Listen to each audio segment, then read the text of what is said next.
গত কয়েক মাস আগেই ভারত পাকিস্তান সীমান্তে ভয়াবহ সংঘাতে উত্তাল হয় দক্ষিণ এশিয়া। গোলাগুলি, বিস্ফোরণ আর প্রাণহানিতে রক্তাক্ত হয়ে উঠেছিল নিয়ন্ত্রণ রেখা। সেই ভয়াবহ যুদ্ধের রেশ কাটতে না কাটতেই এবার পাকিস্তানকে মানচিত্র থেকে মুছে দেওয়ার হুমকি দিলেন ভারতীয় সেনাপ্রধান।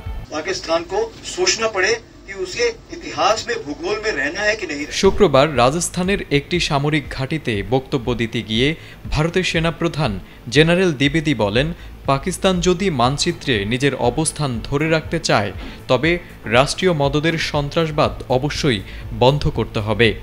তিনি জোর দিয়ে বলেন, ভারত আর আগের মতো ধৈর্য দেখাবে না। পাকিস্তানের বিরুদ্ধে রাষ্ট্রীয় পৃষ্ঠপোষকতায় জঙ্গি গোষ্ঠী পোষার অভিযোগ তুলে সেনাপ্রধান বলেন, ইসলামাবাদ যদি সন্ত্রাস রপ্তানি বন্ধ না করে তবে অপারেশন সিঁদুরের দ্বিতীয় দফা আর বেশি দূরে নয়। তিনি হুঁশিয়ারি উচ্চারণ করে আরও বলেন, এবার ভারতীয় বাহিনী কোনো দয়া দেখাবে না। এ সময় তিনি স্পষ্টভাবে জানিয়েছেন, আগের অভিযানের সময় যে সংযম ও দয়া ভারত দেখিয়েছে তা আর দেখানো হবে না।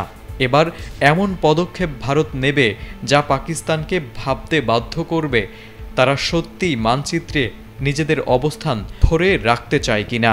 সেই সাথে তিনি তার নিজের সেনাবাহিনীকেও প্রস্তুত থাকার নির্দেশ দিয়েছেন। ভারতের সেনাবাহিনীর এমন কড়া হুঁশিয়ারির পর এখন সবার নজর পাকিস্তানের দিকে। দেশটি এবার কী পদক্ষেপ নেয়? আগের মতোই উস্কানি চালিয়ে যাবে নাকি পরিস্থিতি ঠান্ডা রাখবে তা সময়ই বলে দেবে।